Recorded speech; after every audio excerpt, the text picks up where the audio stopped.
कधी आला तू?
मंडळी, मी गुरुवर्य प्रशांत भाऊ गायकवाड. आज कात्रज येथे आलेले आहोत आपण. खीर चपातीचा कार्यक्रम आहे. सौ काजलताई प्रमोद काळे या ताईंचा 6 महिन्यापूर्वी अंबाबाई काऊबाई येडाई या देवीचा जन्मोत्सव झाला होता कात्रज येथे. तर आज आपल्या 6 महिन्यानंतर म्हणजे 40 दिवसानंतर खीर चपातीचा कार्यक्रम असतो. खीर चपातीचा कार्यक्रम म्हणजे देवी स्थिर नसते, ती स्थिर आपण करायची असते. म्हणजे देवीला स्थिर करण्यासाठी हा 6 महिन्याचा कार्यक्रम असतो. म्हणजे स्थिर म्हणजे काय की आता आपण परडी आपण देत नाही, म्हणजे 6 महिन्याला आपण परडी कोणाला दिली का नाही दिली, जो घेतला का नाही घेतला. आणि हा खीर चपातीचा कार्यक्रम म्हणजेच एक प्रकारे गुरु पंगत पण म्हणली जाते याला. म्हणजे एक गुरु आणि शिष्याने मिळून जेवण करायचं, म्हणजे गुरुला बोलवून आपली खीर चपातीचा म्हणजे पुरणपोळी तर आपण प्रत्येक निवेदाला करतोच, परंतु या खीर चपातीला फक्त तांदळाच्या खीरेचा मान जास्त मान आहे. आणि चपाती वांगीबटाट्याची भाजी नॉर्मली आपलं काय असं पंचपक्वान्नाचं आपण ते ताट करू शकतो. आता आपल्याला पहिले काय करायचं, खीर चपाती म्हणजे आपल्याला काय केलं करायचंय, परडी सारवं लागते. पहिल्यांदा ही परडी आपण घेतो, तो गोपीकडे देतो, गुरु पण तुम्हाला आळत खाण्यामध्ये देतो. पण ही जी परडी सारवायची असते, ही परडी कशाने सारवायची असते, आपल्याला शेणाने सारवायची. पण तो पहिला मान गुरुला द्यावा लागतो. म्हणजे गुरुनी परडी सारवतात आणि त्याच्यात तुम्हाला सारवण्यास मुभा असतो. म्हणजे पहिली परडी आपण गुरु सारवून देतो.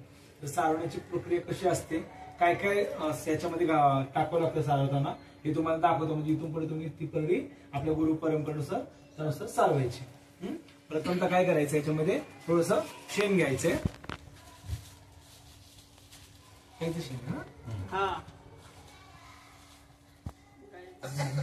काय करायचंय, प्रथमतः शेण घ्यायचंय.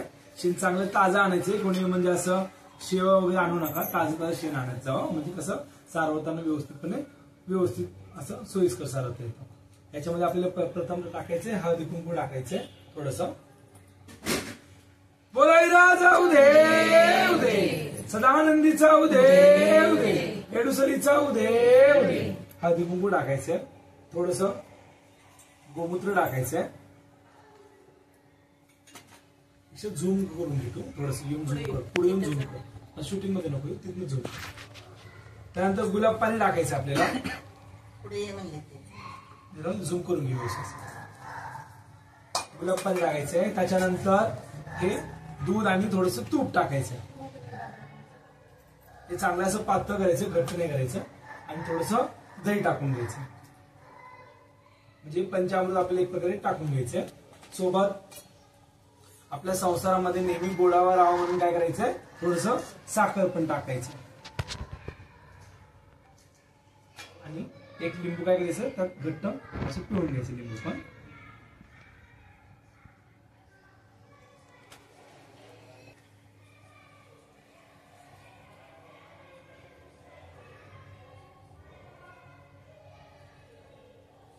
यात काय करायचं, आपल्याला थोडस हळद जरा जास्त टाकायची. कारण ज्यावेळेस आपण सारवतो त्यावेळेस हे ना, हे आपले काय परडी कशात, परडी ही सुवर्ण ताट आहे आपली, बरोबर. सुवर्ण ताट मध्ये याला सोनेरी कलर आला पाहिजे म्हणून आपल्याला काय करायचंय, हळद जरा जास्त टाकायची. म्हणजे कसं पिवळसर आणि छानसं सोनेरी ताट म्हणून आपल्याला ओळखायचं, चांगलं जरा पिवळसरपणे येईल. हे काय करायचं, एकत्र मिश्रण करून घ्यायचंय.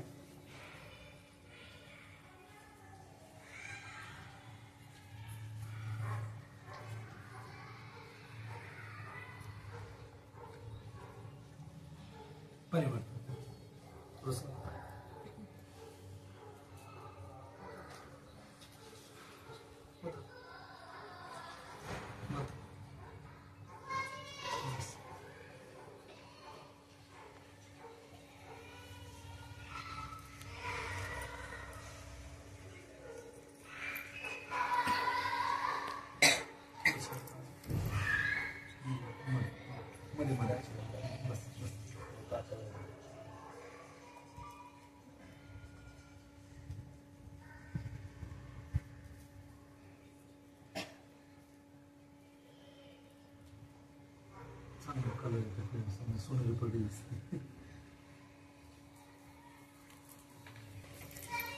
याची परडी पहिले काय करायचं, परडी आपल्याला पहिले सारून द्यायची. परडी सारवताना पहिले काय करायचं, हे बघा असं करायचं.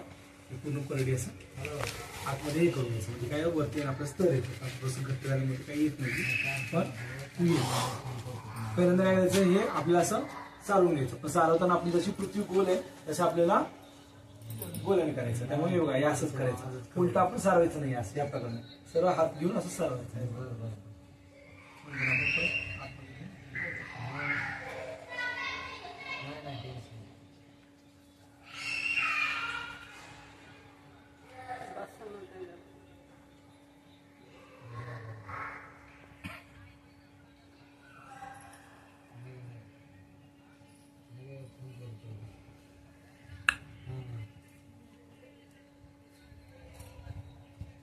बंद करे थोडं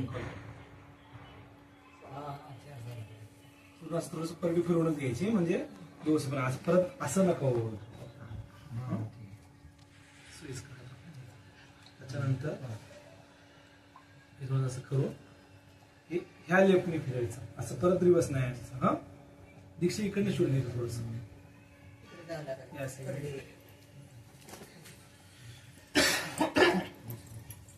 पण हवं ते हे असतात ना, ते उचलते. नॉर्मली असं करून आपल्याला लेप चांगला द्यायचा, म्हणजे जेणेकरून कसं त्याच्यामध्ये आपल्याला पहिल्याच वेळेस शेम बसत नसतं त्याच्यामध्ये.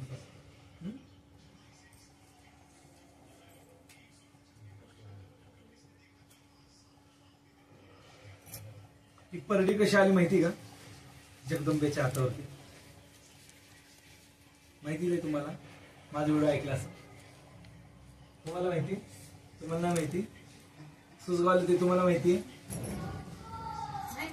तुम्हाला माहिती? परडी सांगा ना, माझ्या शिष्याला माहिती असलं चांगलं. तुम्ही सांगितलं जरा सांगा. सांगताय का? परडीची उत्पत्ती ही जगदंबेची परडी प्रथमतः ही जगदंबेची परडी रेणुका पुराणमध्ये सांगितलेली आहे. ही रेणुका मातेच्या हातावरची परडी होती, म्हणजे रेणुका मातेने स्थापन केली परडी. म्हणजे कसं तुम्हाला सांगतो, ज्यावेळेस रेणुका माता ज्यावेळेस म्हणजे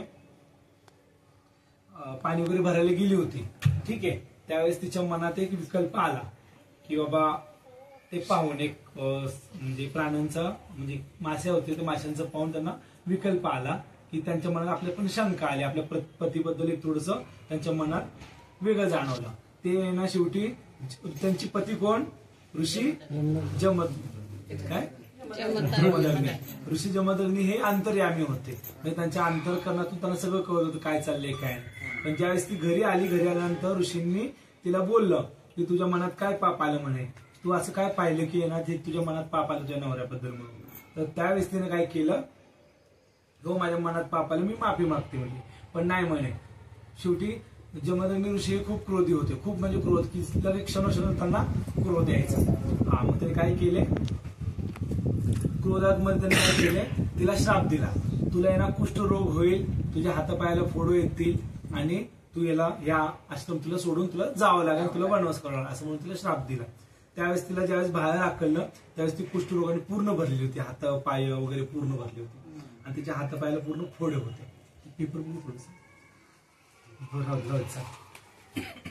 त्या हातापायाने पूर्ण भरलेली होती अशी पूर्ण. मग ती काय करायची, असं रानोरान असं वनवन म्हणून फिरत होती. फिरत असताना शेवटी भूक लागायची. ती आपल्याला पण भूक लागते तशी ती शेवटी म्हणजे होती ती पार्वती रूपीच होती, पण शेवटी कशामध्ये होती, मानवी रूपात होती त्यावेळेस ती. हा तिने काय केलं, आपल्याला जेवण वगैरे करावं लागतं म्हणून ती काय केली, मागायला जायची. पण लोक तिचे हात बघून घ्यायचे, तिच्या हाताला कुष्ठरोग वगैरे बघून घ्यायचे. मग तिनं काय केलं, एक सगळं म्हणजे तिला शेवटी भूक पोटाची खळगी भरायची होती तिला पण, बरोबर, म्हणजे एवढी भूक लागायची तिला. मग तिने काय करायची, एक असंच बुरडाची काडी असते, बांबूची काडी, त्याला बुरडाची काडी कोण म्हणतात, त्या काडीची मी काय केली, थोडीशी पाशी परडी तयार केली नॉर्मली अशी. आणि ताट म्हणलं जातं, आपण ताट म्हणलं जातं, कोण परडी म्हणलं जातं, कोण सुवर्ण ताट म्हणलं जातं. प्रत्येक वेगवेगळ्या भागात वेगवेगळं म्हणलं जातं. सोलापूरच्या भागात कोण परडी शब्दच काढत नाही, काय म्हणतात, ताट आहे. माझ्या हातावरती काय म्हणतात, ताट आहे. तसं काय काय इकडे काय हातावरती माझ्या परडी. हा असं. मग तिने काय केलं, अशी परडी बनवली. परडी बनवून काय केली, जोगा मागायला, म्हणजे तिच्या नावाने म्हटली सर्वांना, म्हणजे मागायला सुरुवात केली, मला या ताटात वाढा म्हणून. लोक इथे ताटात वाढायचे. मग ते आणून काय करायची, घरी म्हणजे रानात वगैरे ती येऊन बसायची आणि ती याच्यातून खायला द्यायची. पण पहिला घास खाताना तिला शेवटी काय, तिला किती मुलं होते, 5 मुलं होते. 5 मुलं होते. त्यांची नावं मी पुढच्या व्हिडिओमध्ये सांगेन तुम्हाला. पण सगळ्यात लहान जो होता तो परशुराम. तुझा लाडका होता. सगळ्या देवींचा लाडका हा परशुरामच आहे. अंबाबाई, येडाई सगळ्यांचा लाडका, खास येडाईचा लाडका बघा तुम्हाला सांगतो परशुराम. त्यामुळे बाळ परशु कोण आलाय त्यांना येडायला जरा जास्त आहे बरोबर. येडाई जो बाळ परशुच असतो. तिने काय केली, तिला परशु शेवटी लहान बाळाची तिला आठवण यायला लागली. तिला काय वाटतं माझे पती जेवली असतील का नाही, माझं बाळ जेवली असतील की नाही, माझी 4 मुलं जेवली असतील की नाही. आणि सगळ्यात लाडका म्हणजे परशुला सोडून काय ती राहू शकत नव्हती.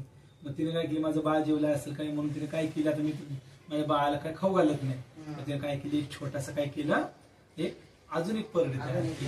आणि तिच्या नावाने काय करायची, त्या परडीतला घास त्या सोडायची, म्हणजे बाळ परशुच्या नावाने. मग तेव्हापासून याला काय म्हणलं जातं, परशुराम. ती माहिती आहे काय म्हणतात परशुराम, माहिती आहे ना. हा, काही काही लोकांना माहिती पण नव्हतं परशुराम म्हणतात म्हणून. हा, मला सुद्धा माहिती नव्हतं. छोटा आहे, एल्लामाचा छोटा आहे, आंबाबाईचा मोठा आहे, येडसईचा मोठा आहे. तेव्हापासून ही जगदंबेची परडीची उत्पत्ती झाली. रेणुका माता पुराणमध्ये सगळे आहे त्याच्या. पेपर बघू आता, बोलतो बोलतो अशी गोळी. आता काय करायचं, पहिल्यांदा शेण थोडस काढून घ्यायचं. पेपर भरपूर लागणार. ते शेण काय करायचं, आता भरपूर शेण आहे ना लागलं, काय करायचं थोडस काढून घ्यायचं. पण खरं चांगलं वाटलं का नाही. परशु आपण आहे ना, म्हणजे परशुराम म्हणले जाते याला. हे पण आपल्याला असंच जशी सोयीस्कर असेल तसंच आपल्याला सारवायचं.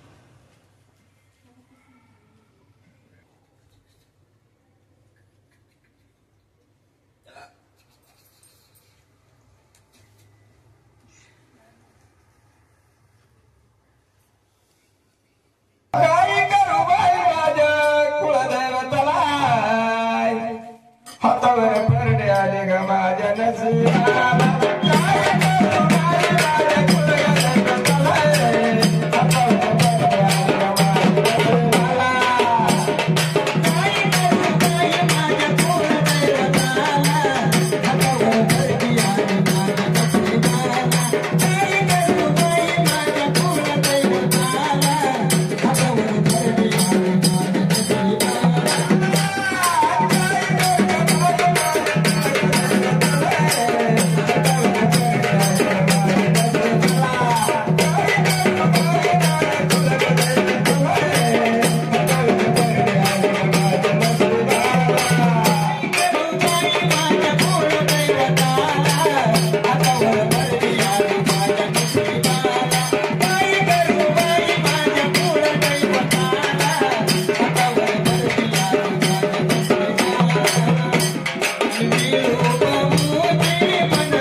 बसा खाली बस.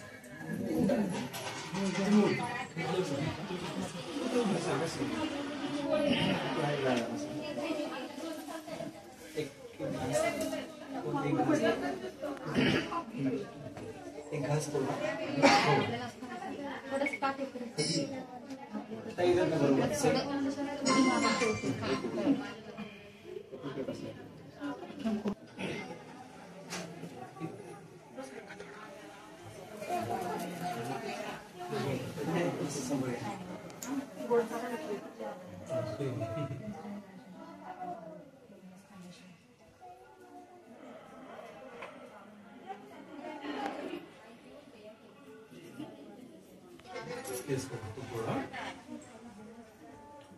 बोट ना कसा दाटी यायची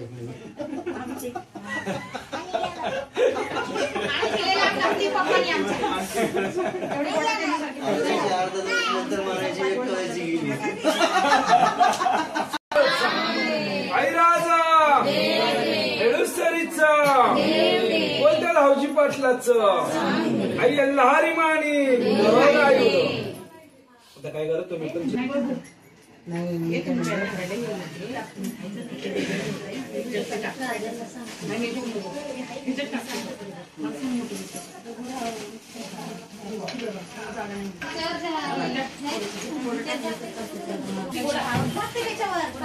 काय तुला तुम्ही माशी मला तांदूळ दिले ते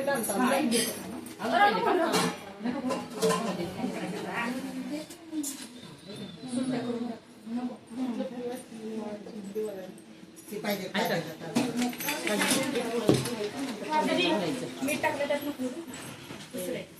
मला हे तांदूळ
घेऊ दे घे दुसरीच परत